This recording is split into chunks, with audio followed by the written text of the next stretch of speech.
Hi everyone, thank you so much for joining the next episode of the Immergence Show. I'm Nico Farah, your host, and I have a great guest, Aditya Mani, that is joining us. I have known him for a while now in this amazing Web3 fashion space, and I'm so delighted to have him as a guest. And we're going to talk about really cool topic, something that no matter what your business is, you do need to think about. We're going to talk about avatar commerce and how it is changing the paradigm for social media. It's changing the paradigm for retail engagement with your audience and just all aspects of digital interactions. And we're talking about a great technology that most of us are familiar with, augmented reality. But we're looking at it from a different angle that we're currently very much engaged with. And we're going to look at, how it is, changing the experience of commerce, especially for the younger generation. It's changing the experience for social media and how brands are speaking to this younger generation. So before we get into all of that, I would love our guest to introduce himself, tell us a little bit more about YOLOgram, and then we get started on the topic.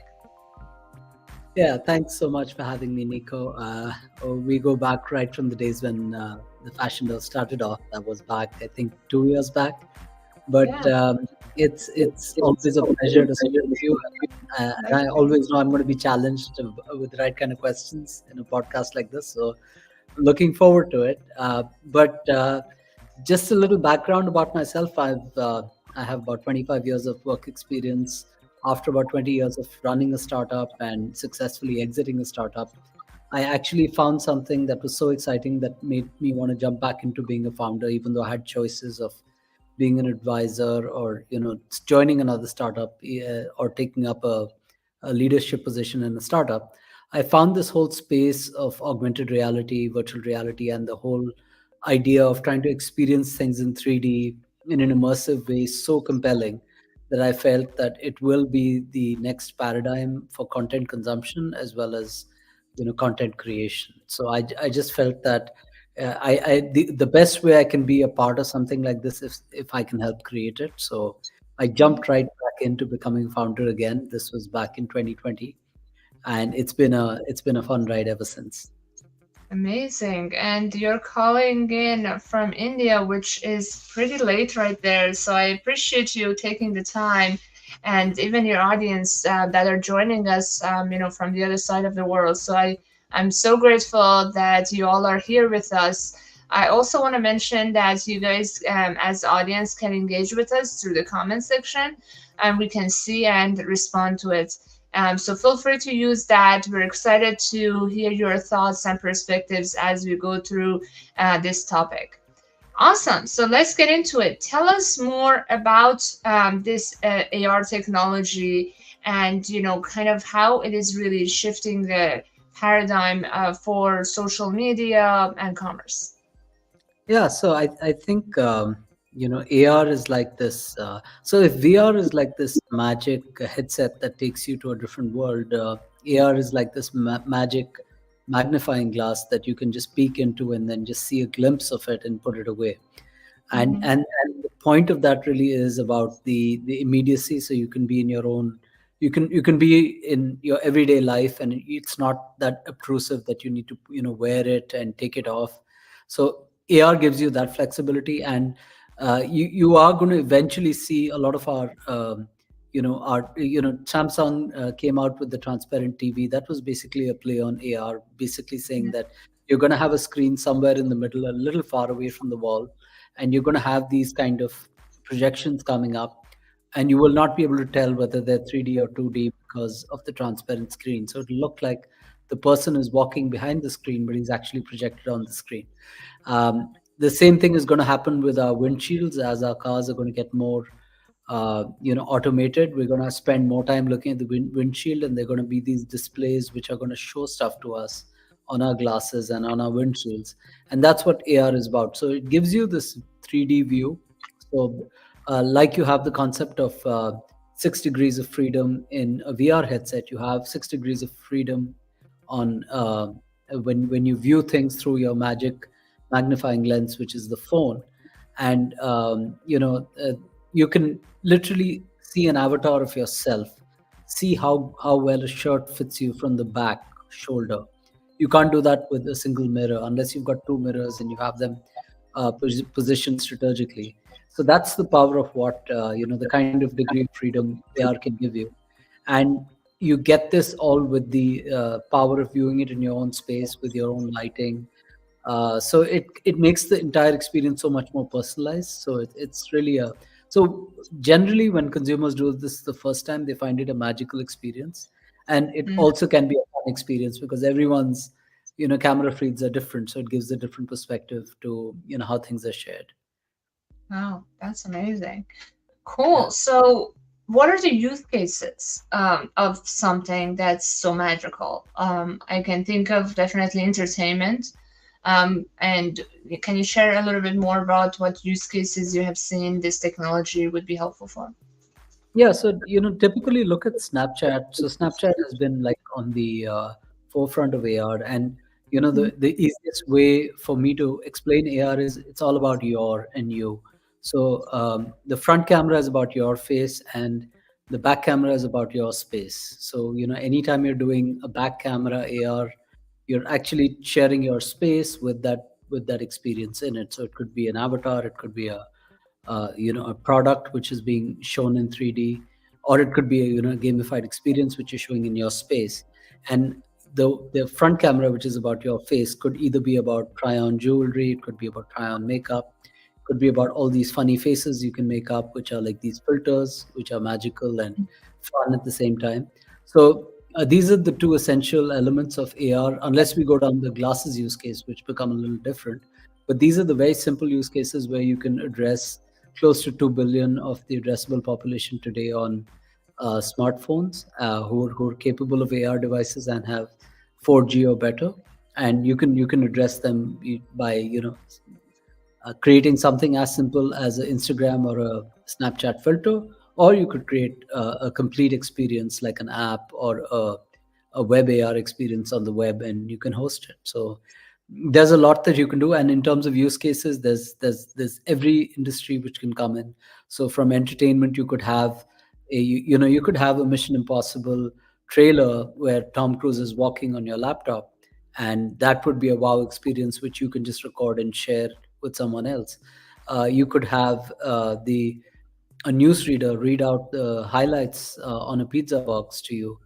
You could have, these are all entertainment use cases. You could have fashion where you could be walking on a fashion runway and you could be sharing that with a family member.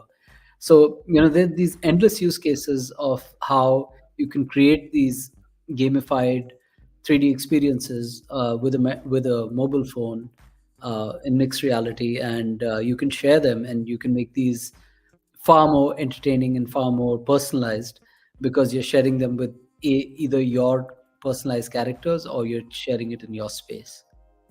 That's great.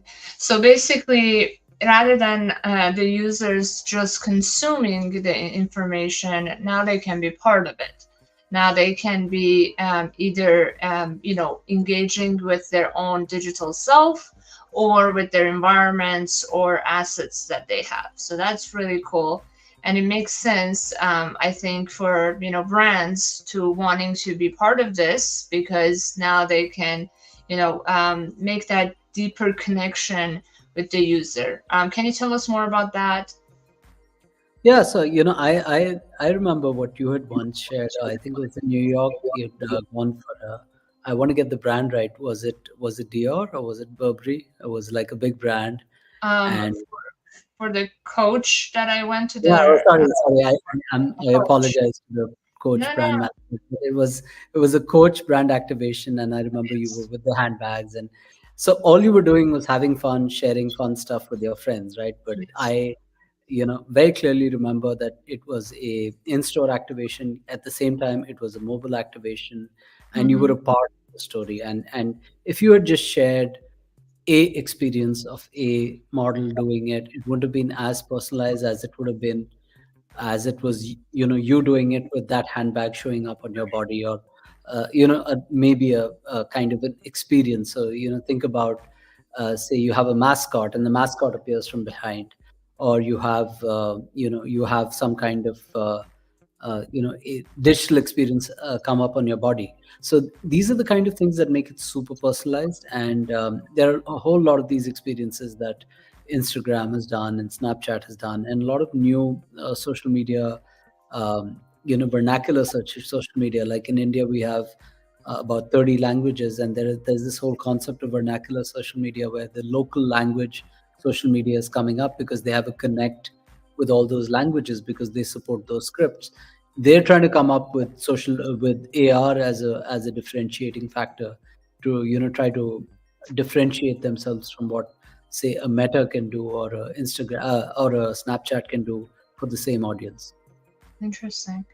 Yeah, I mean, it makes sense when I think about kind of like that experience that you mentioned. We always get ads. We always get, even like, so there were stages. Social media first, they were just ads that are super curated content. And then we had the next stage, which was influencers, people that are kind of out of touch, and they are creating, again, super curated, touched up content. And then the next wave was these nano micro influencers that are more like us, but they're not us. They're still kind of differentiated from us. But now it's just like a whole other wave that, we can be the content creators, we can be part of the story. And that is the user generated content. That is not a new topic. It's been always a very important element of gaming industry, and how gaming and this type of technologies can really expand is when we are not just relying on our developers within a centralized entity. Now we're opening up this technology to the world to be part of this narrative, and we will be surprised to see what people can really create. So this is really powerful. This is kind of like along the lines of democratization and decentralization of content and information. And so I love it. I think this is really the future.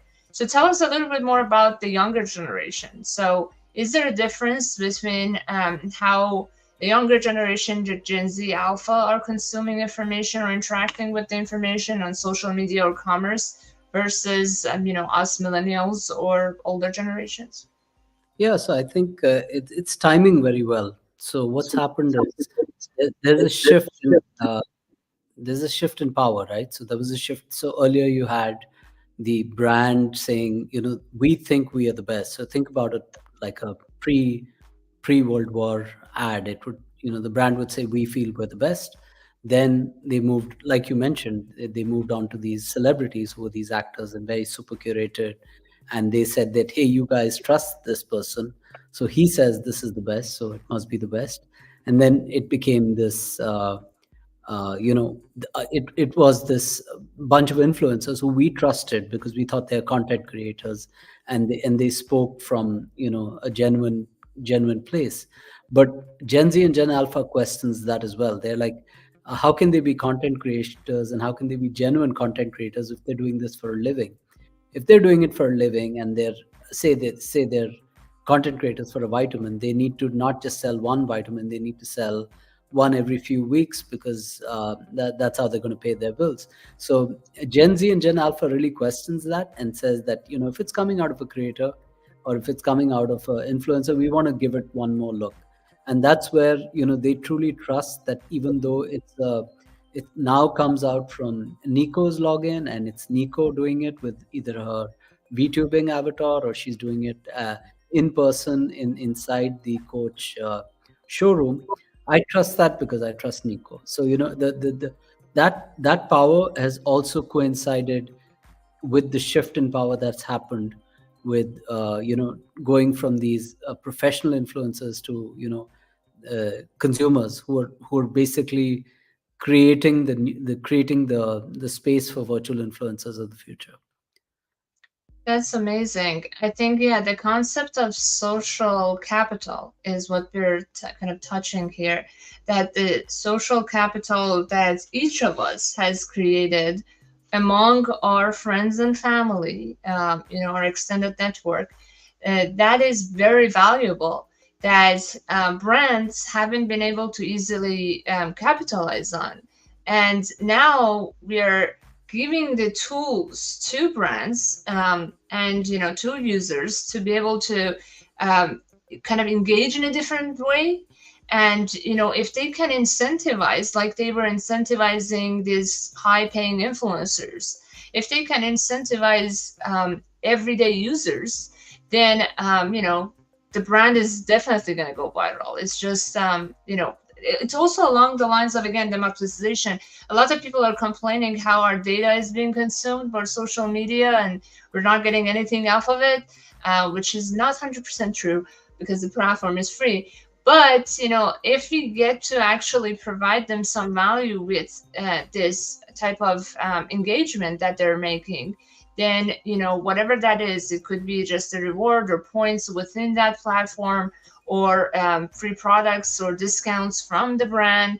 Anyways, we can gamify this experience. That's where we're going to see more and more engagement. What are your thoughts about that?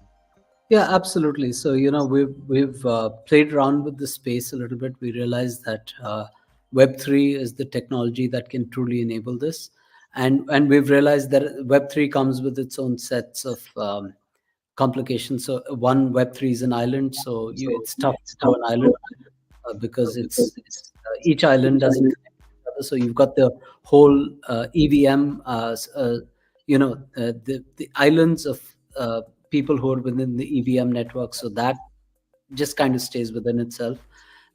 In principle, these bridges work, but they don't actually work in actuality. So what we've decided is we'll give the tool and technology to the brand. If they want to use it, it's up to them. If they want to stay away because if they're worried about crypto, they're worried about hacks, they can play with the purely Web2 space, which is that we'll let you post to social, we'll let you save your avatar, we'll let you buy with fiat, we'll let you save it to a custodial wallet. Everything that's not going down the decentralized route, we can go with that as well. But what we will enable is things like the style to earn and the where to earn economy, which means that we're going to make it completely automated. Like if someone decides to wear a particular garment and you're able to clock certain number of hours with it, and if we're able to define a smart contract where you've hit certain number of hours a week, and the brand decides to compensate you, whichever brand which starts making out these payouts will start becoming popular and will start becoming the more consumed digital brand. So eventually we will see that brands will compete to be the most favored brand in the where to earn economy as well. So I feel that it's going to take time. It's not going to happen overnight because there are way too many mental barriers we need to cross. So we're just about crossing the mental barrier of this whole spatial computing, 3D, immersed. Then we're also going to be embracing the whole concept of immersive storytelling, as we're now going to see FaceTime happening more in 3D and things like that. So but eventually this whole where to earn economy or style to earn economy will happen, and all these apparel brands will eventually become digital lifestyle brands, and that's going to be something pretty interesting. So for all you could have Coca-Cola competing as a digital wearable brand because they have a certain vibe with the younger generation, and people just want to wear Coca-Cola on their avatars. So many good topics you brought up that I want to touch on and go deeper. So let's think about this benefit of using Web3 technologies or any type of ownership decentralization. Is it just the benefit for the end users where they feel more empowered and incentivized, and then the result of that will be something positive for the brand? Or do you see any like immediate benefits within using this type of solutions for the brands? So if you look at it from purely from brand's perspective, right? So Hugo Boss did an activation in spatial, but that stays locked into spatial, right? But if Hugo Boss had their clothing present on an avatar, and you could take that avatar, you could actually port that avatar onto a wallet and take it anywhere. Anywhere you wear that clothing, Hugo Boss gets visibility. I mean, they don't have to necessarily create an activation in all the metaverses, all the games possible. If it's a portable avatar, guess who's getting the benefit? In addition to, of course, the consumer feeling a sense of ownership that, hey, that's my face, and I contributed to the design of that and personalized it with my body characteristics. But there is an equal play for the brand where the product can go to places beyond which it was conceptualized to go, because it's essentially unlocked and decentralized as well. So that's, I think there's benefit to that. And then there's also, like, if we were to imagine a true metaverse, right? So when I talk about a true metaverse, I'm talking about, if I could walk into your room in spatial, and you can show me a couch of IKEA which you bought from another place, say, another virtual world out there, say Decentraland, and because I know I've seen it in your space, I will buy it, because I feel a sense of loyalty to it. I felt like it was comfortable. It looked really nice in your space. So that also unlocks commerce in a different way, right? It's not that Decentraland goods are only being marketed within Decentraland. They're also going to be present in other spaces as well. So I think both the marketing as well as entire this unlocking of this whole value chain also happens when the virtual digital asset becomes portable. Hmm. And interoperability that you're talking about is always tied to some sort of like blockchain use, or can it be just independent? We have heard like, even NVIDIA introduced like new file types and ways to kind of bring all these different entities together. Do you see that it has to be the element of blockchain tied to this?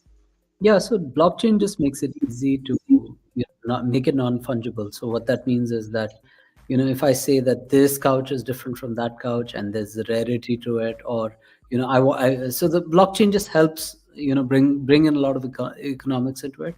But if you're okay with that being centralized and just playing by the rules of how they want that item to be defined originally from where it was, well, that works too.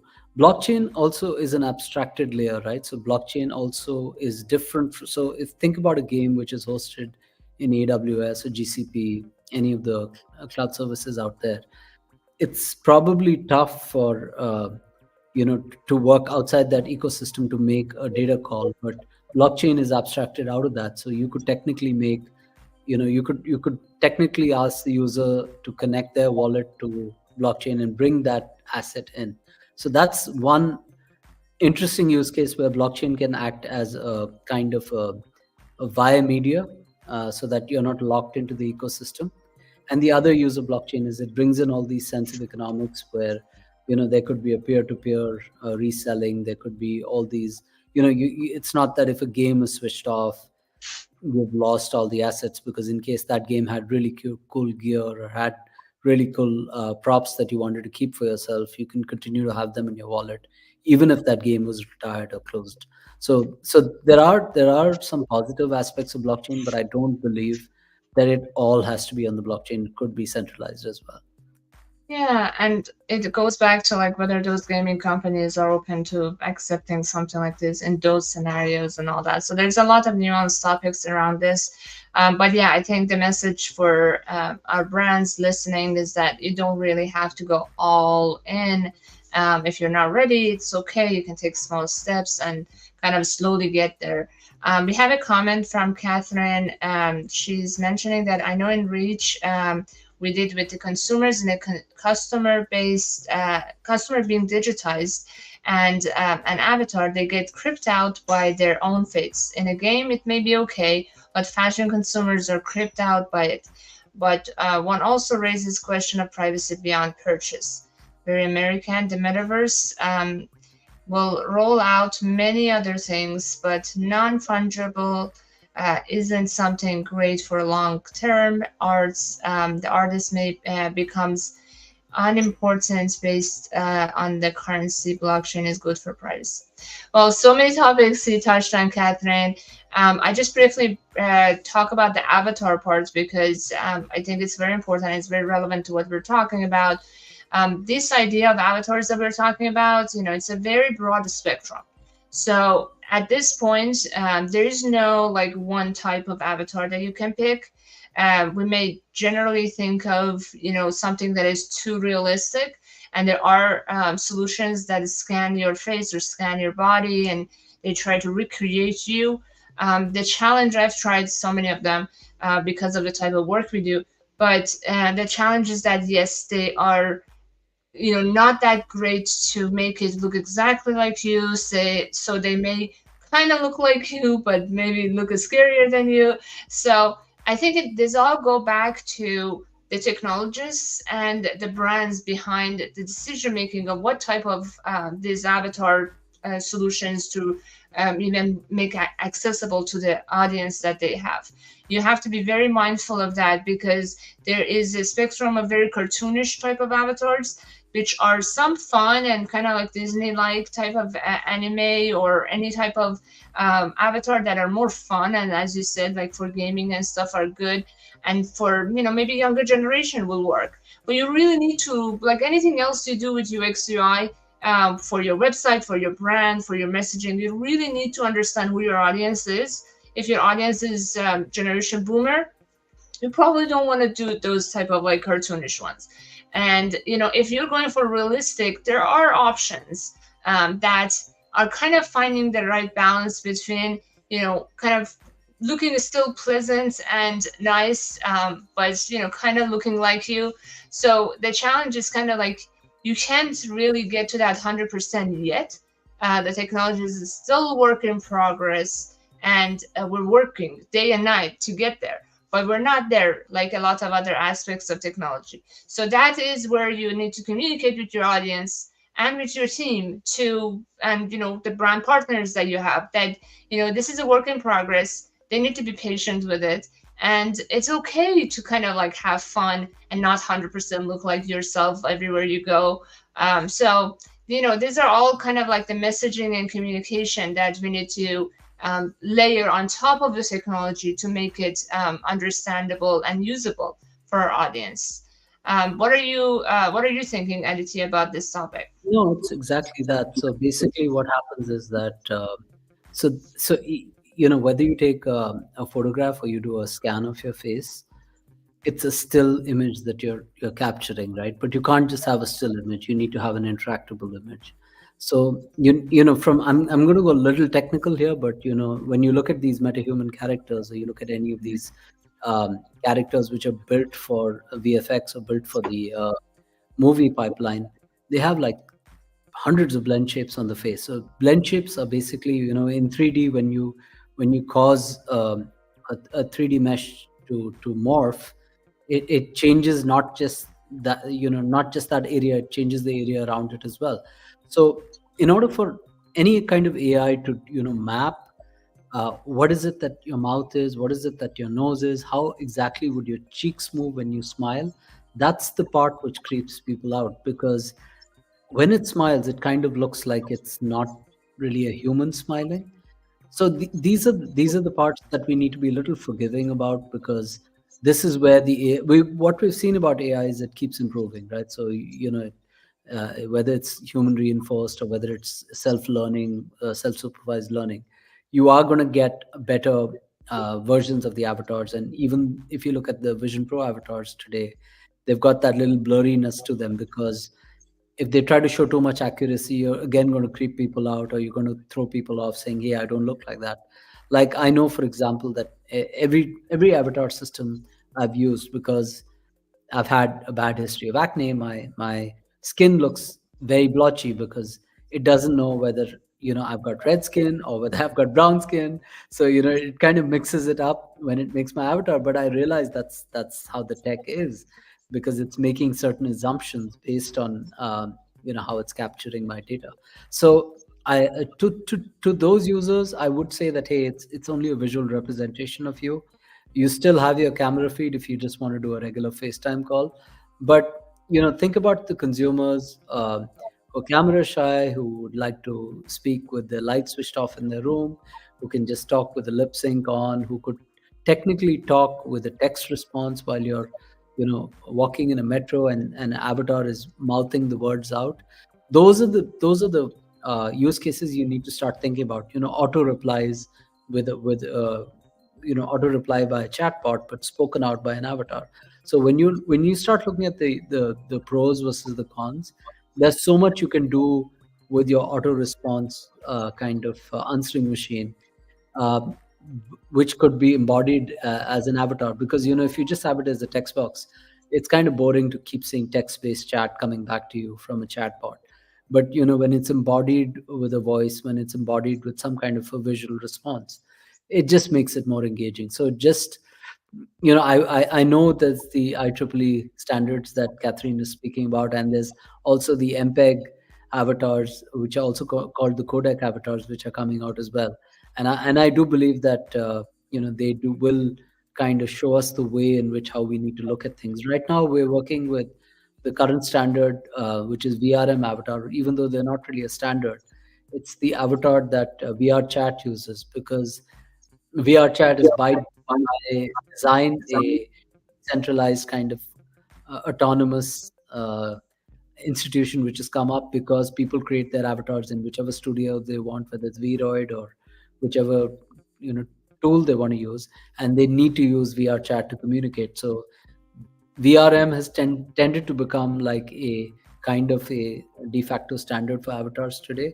But I am keenly looking at both the IEEE standard as well as the MPEG standard for avatars, and I do believe that because they're looking at the entire spectrum, right from movies to VFX, all the way down to how it's going to be in live telecommunication, I feel that we'll have a lot of the use cases addressed.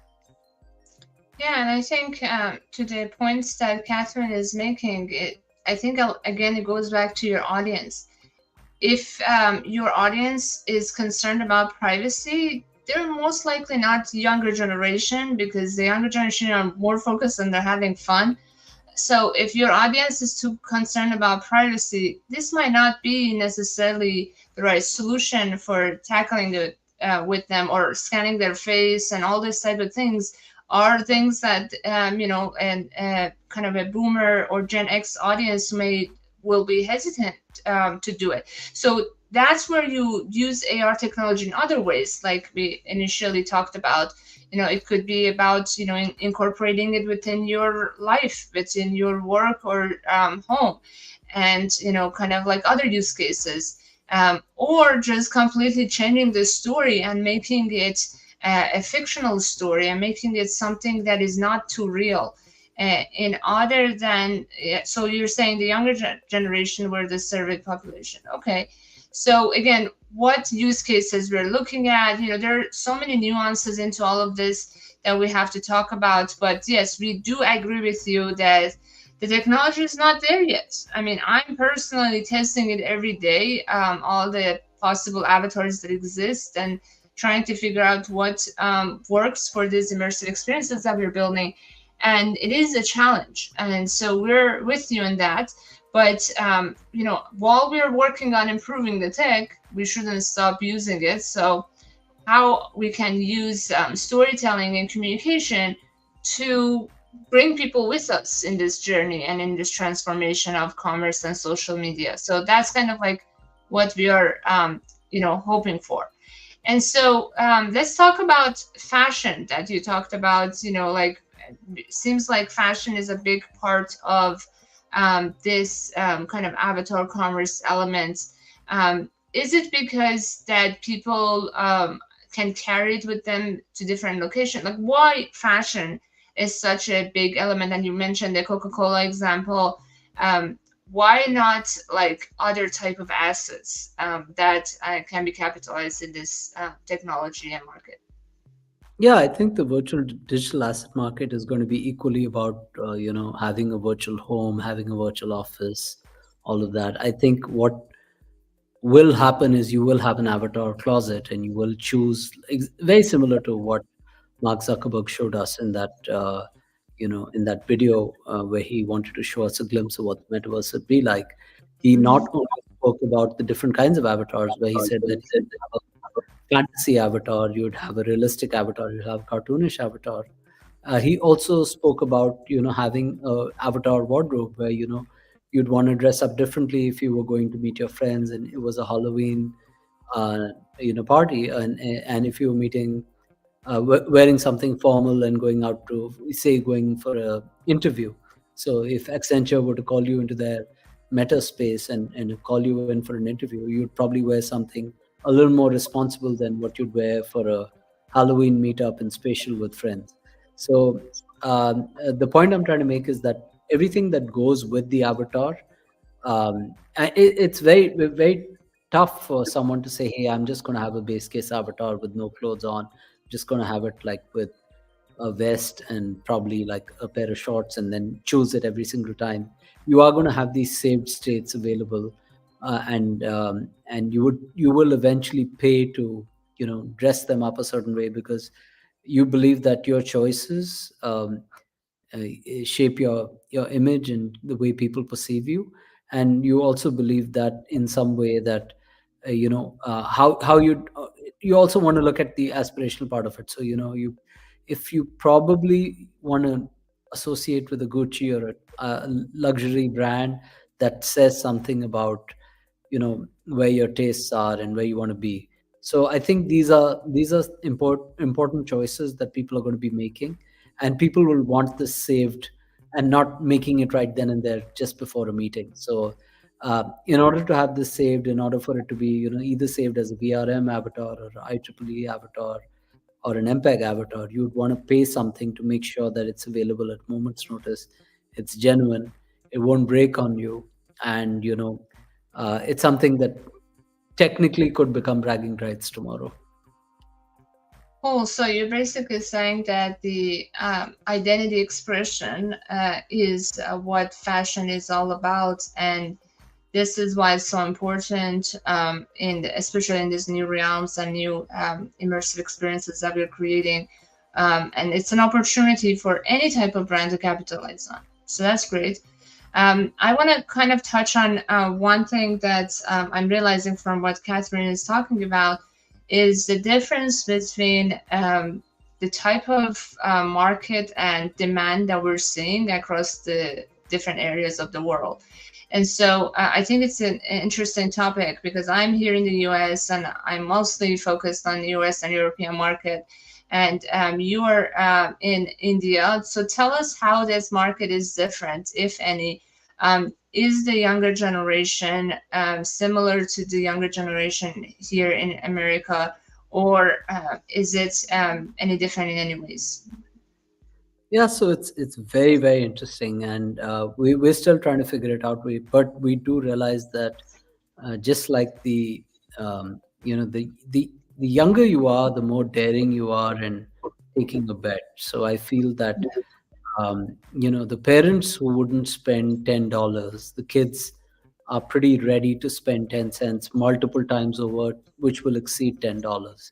So that's basically the unit of consumption is much smaller, but the number of times in which they do it, because because their willingness to do that transaction is so much more, their net consumption over a period of time will be much more than what that higher unit will be, say, of the physical purchase. Or so that's what we're thinking the Indian consumer will pan out to be. Plus, the Indian consumer today is extremely price sensitive. So it's just that the price point at which those transactions may happen will be much lower, but because it's a huge population and a hugely addressable population, um, Mhm. things like drops and the way brands would like to just airdrop stuff, I believe that'll be the teasers that'll cause those kind of transactions to happen, in-app purchases, things like which seem like freebies, where you just need to pay 1 cent to have something which is worth 10 cents. Those are the kind of things which are going to motivate people to start just trusting the app and trusting the in-app purchase, and moving from, probably moving from a single purchase onto a a monthly membership subscription, so you'll keep getting drops. So I feel a lot of that stuff will happen with the younger generation in India. The younger generation in the US is kind of learned gaming from a generation which was the skater generation, which was a generation earlier. So they're kind of used to it. They know that the cost doesn't end with just buying the game. The cost continues, and you need to be part of the game. But in India, we've learned from no one, right? So you just pick up the phone for the first time, you start interacting with something, and then it asks you, do you want me to charge your provider? Do you want me to charge your Apple account? And you just go ahead and authorize it, and then either you're on your parents' credit card, or you have like a little amount of money in which you're allowed to play, depending on what your provider has set as your limit. And that's where it starts. So it's basically a newer consumer coming into the economy at a different stage, and not having to learn, who hasn't really learned from an older generation. Wow, you brought up so many good points here, which kind of matches with a lot of observation that I had. I don't have a kid or anything to observe in that sense, but when I go to Roblox, I see how many of these impulses exist for purchasing. And yes, like you said, kind of like the amount might be lower than typical purchasing on e-commerce or Instagram, Facebook, but there is more frequency, and it makes sense because I think one goes back to like the psychology element. Like these younger generations, they're just not thinking ahead too much. Like, okay, this is all gonna add up, and then I'm gonna go bankrupt, or I'm gonna lose my budget. So they're not thinking that far ahead, and they're just thinking that in instant gratification towards that item that they want to own, or how they want to express themselves a little bit more different. And it's same like Zepeto and other platforms, where every day you get new items that you can change your avatar with. And so yeah, it totally makes sense that they're going with those smaller kind of transactions, and for that instant gratification towards looking different, feeling different, and expressing themselves differently. Wow, that's amazing. But at the same time, kind of like this is an opportunity for brands to kind of like distribute their, products and solutions in the smaller pieces. So what have you seen in that front? Like how brands have shifted their kind of strategy and process towards acquisition of this type of audience? Yeah, so it's all about the positioning. So if a brand wants to appeal to somewhere between Gen Z and millennials, I would say Fortnite's a good space to position yourself. So you're going to have people who are into a lot of these first-person shooter experiences, which is generally a older demographic. But if you're looking at a younger demographic and you just want to catch them young, and again want to go into those 1 cent purchases, that hey, this jacket gives you magic powers, you can skip this, or you can then you're really looking at Roblox, and you're really looking at Minecraft and those kind of spaces. Of course, it's not so much about visual, and it's not so much about looking as nice as how things in Fortnite look. But of course, the idea is that you're selling kind of swagger which is blotchy and blocky, and not that visually appealing, but they know how to sell it to their micro network. So it really More depends about on. making it cute in Roblox than making it look real. Yeah, exactly. So interesting. And the consumers, the kids know how to sell it. So whether it's a heart on the little block, or it's something which is a part which is a little different colored, they've got their own visual aesthetic, and they've got their own secondary market where they actually trade logins and stuff like that. So but between these two, I think this captures like a huge percentage of the direct to avatar market. But I feel that brands will also want to be somewhere in the photorealistic and somewhere in between cartoonish and photorealistic, and that is where they would want to have their, their personal brand stores, and have the ability to, export an avatar which somewhat looks like you but carries your brand on it. So that's where I believe that there will be these new spaces that emerge, which are kind of unlocked and which are kind of talking more about the brand story and enabling consumers to, co-create branded stories with this branded clothing on their avatars. Yes, I think what you're alluding to is this omni-channel approach that every brand should have. So you may show up in Roblox in a cartoonish, kind of a cute way, and that speaks to that type of audience, that type of context. And then you show up in Instagram a little bit more real, and you have to be more authentic, and so on. And then you show up on your own website, more aligned with your brand language and story and kind of appearance that you're going for. And what we're doing at Chief Metaverse Officer, my tech company, is creating this type of more realistic, immersive experiences. But yeah, I think going back to what Catherine brought up is that how you can make it fun and entertaining is also very important, for especially for the younger generation, because their brain hasn't been developed fully to just think about all the consequences. They're mostly looking at those type of like instant happiness, joy, fun, kind of showing off to friends and those type of incentives. And so maybe making it too realistic is not a good idea for them. And that's what we see again very, very much working in a lot of platforms like Roblox and even Fortnite. It's not fully realistic, even though Unreal has the capability to go realistic. They still go more cartoonish because that just speaks to the story they're telling. And so same thing is like we see with Zepeto.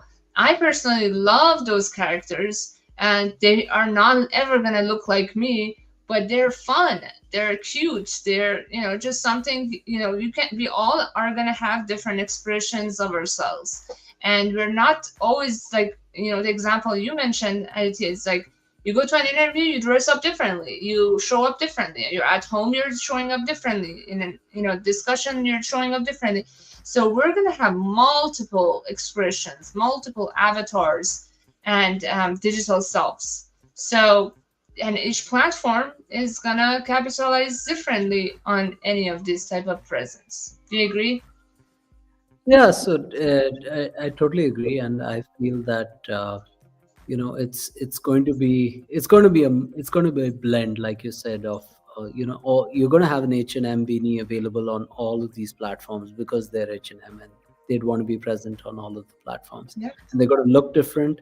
And in one of them, you're going to put them on, and it's going to give you magical powers because that's how that platform works.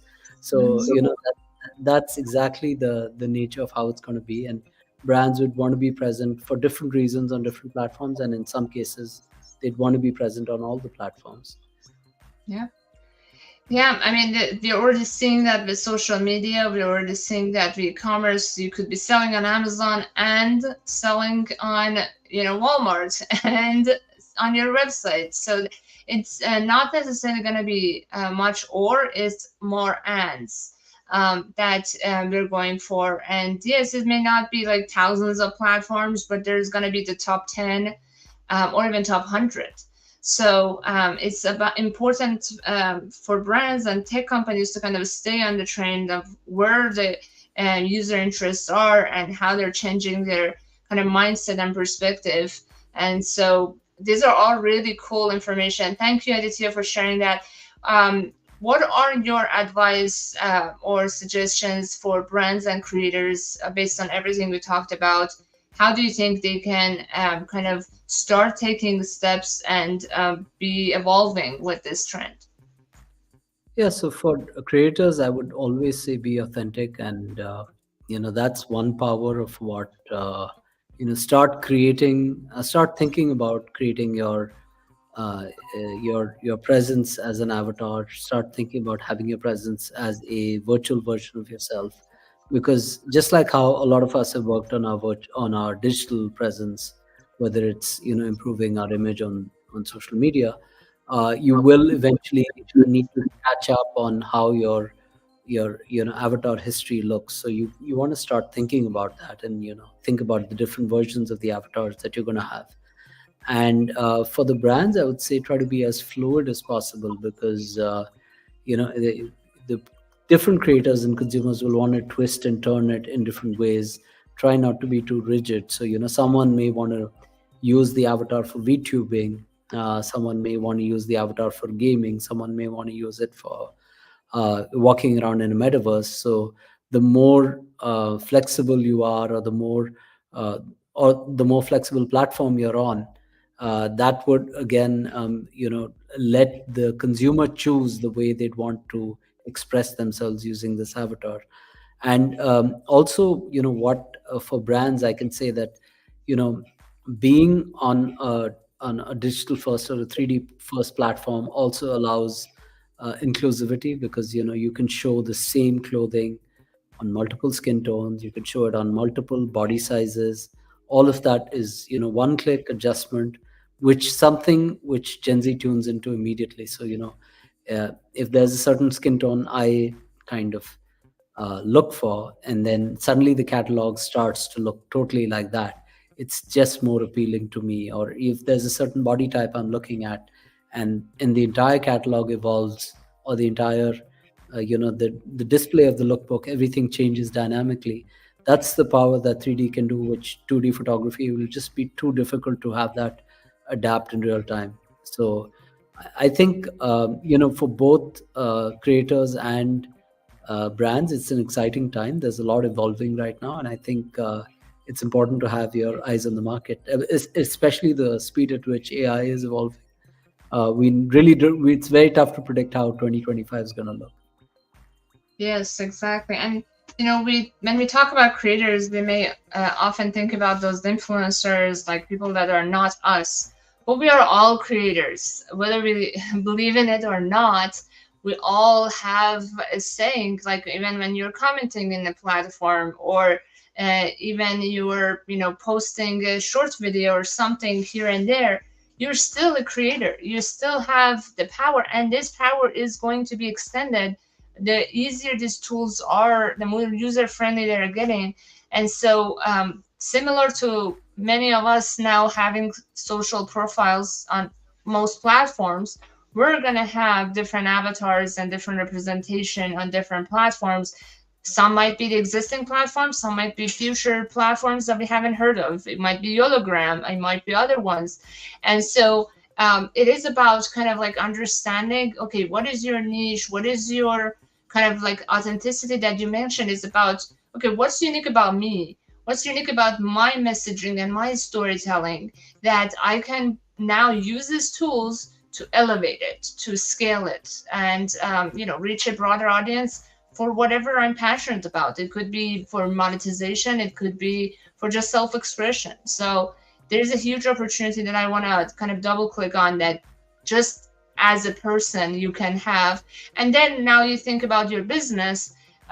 Now brands are extension of our personal brands. So like whatever you are doing personally is what inspires people to want to work with you professionally. So again, you have to think about all of those as you're thinking about this new technology. It's not just something separate. Oh, I'm not going to deal with it. It's in the marketing department. No. Like I wrote an article about how every company, became a tech company when the internet boom happened. And then every company became a media company when the social media boom happened. And now every company needs to be thinking about their gaming and spatial computing or metaverse strategy because of all this, excitement that is happening and all the technologies available, and also AI. So again, I want our audience to kind of think about it like much deeper than just something for others, and thinking more, it's like, okay, how today I can start incorporating these into my narrative, into my personal or professional type of representation. What do you think, Aditya? Yeah, I totally agree. So what's going to happen is that virtual influencers are typically something that were made by these really high agencies, and now you're going to have the power for anyone to create an avatar of themselves, dress them up the way they want, and start creating content. So when that explosion of content happens, when you're going to have like a few 100 million people doing avatar storytelling, then the kind of content that can come out of these agencies when they're coming up with these hand drawn, curated, crafted, beautiful looking experiences, which are 1,000 times better than what's coming out from the millions of devices, it's just going to be overshadowed by the sheer volume of content that's going to come out from the UGC, and that's going to make the entire space so much more important. So every consumer will become a virtual influencer, and that is just going to change the way storytelling is going to happen very soon. I would say in the next 1 to 2 years. Yes, I mean it's already kind of happening, but yeah, it's gonna go crazy viral, and the kind of the boundaries between gaming and social media and all these platforms are kind of blurring. We're seeing that again a lot of brands are stepping into the gaming industry. Nike is building their own games and gamifications. We saw that Disney just, started partnering with Fortnite and Epic. And so it's just like the moment to take action, to do something about all these possibilities and what that means for your brand or business. And so, with that, I'm so grateful for you being here, Aditya. I've learned a lot. I appreciate your time and contribution. Tell us how people can support you and what you're building. Like, what's next? Tell us how we can all contribute and support you now in all your journey. Yeah, so basically we're building we're built on Unity. So we're building a mobile app which will be present both on the iOS App Store and the Play Store on Android. And because it's built on Unity, we're going to come out with a MetaQuest app and a Vision Pro app. So Wow. the VR apps are going to be more about going into these. They're going to be about going into these virtual stores and seeing how you look, standing in front of a mirror, seeing like calling your friend over for a virtual uh, store visit, those kind of experiences. And then the mobile app is really going to be about doing VTubing and creating content with your avatar, and being able to port your avatar and using it as a digital wallet and all that. So that's basically what the platform is going to be. It's really about the three paradigms, or the three kind of playing fields that we want to play on. Is that we want to make sure the whole styling and the browsing is playable and it's a fun, engaging experience. And we want to give people a tool to really create content with that clothing as soon as possible. So what TikTok did was they reduced the attention span by making you go to content creation as soon as possible, by reducing the time of how long it takes to create that content. We want to Yes. do that too. So we want to make these 5-10 second experiences with your avatar, which you can just voice record. It's going to be lip synced. You're going to speak into it. It's going to be, you could be recording yourself in 3D, and someone else can beam you in their space in 3D. So that's basically what we're going to be focusing on, and all this will show up on our newsfeed. Wow, that Yeah. sounds really cool. I can't wait for it, and I can think of like so many possibilities of campaigns and storytelling that brands can create with this. And creators, I think creators are gonna show us the way sooner than the brands will. And Yeah. so this is really empowering and exciting. And I love that you're looking at that Web3 element to kind of bring more ownership and incentives to the creators. So these all sound amazing. I can't wait to learn more about YOLOgram, and I encourage our audience to definitely check out and follow YOLOgram and Aditya in this amazing journey. And this is a historical moment. We're talking about all of this when it's just the beginning, and soon it's gonna be the next big thing. So better to get on it. Thank you so much again for joining us. Thank you for amazing audience for contribution in the comments and watching this. And we'll be back next week again with another content in the world of retail and technology. Thank you so much, Aditya. Have a beautiful rest of your day. Thank you, Nico, for having me. And I, want to give a shout out and thanks to everyone who stayed up late in India to hear this, and all of you from all over the Yes. world. Thank you very much. I'm deeply touched. Thank you. Amazing. And please watch out the replay on YouTube and Facebook if you missed some of it. Thank you, everyone. Take care. Bye.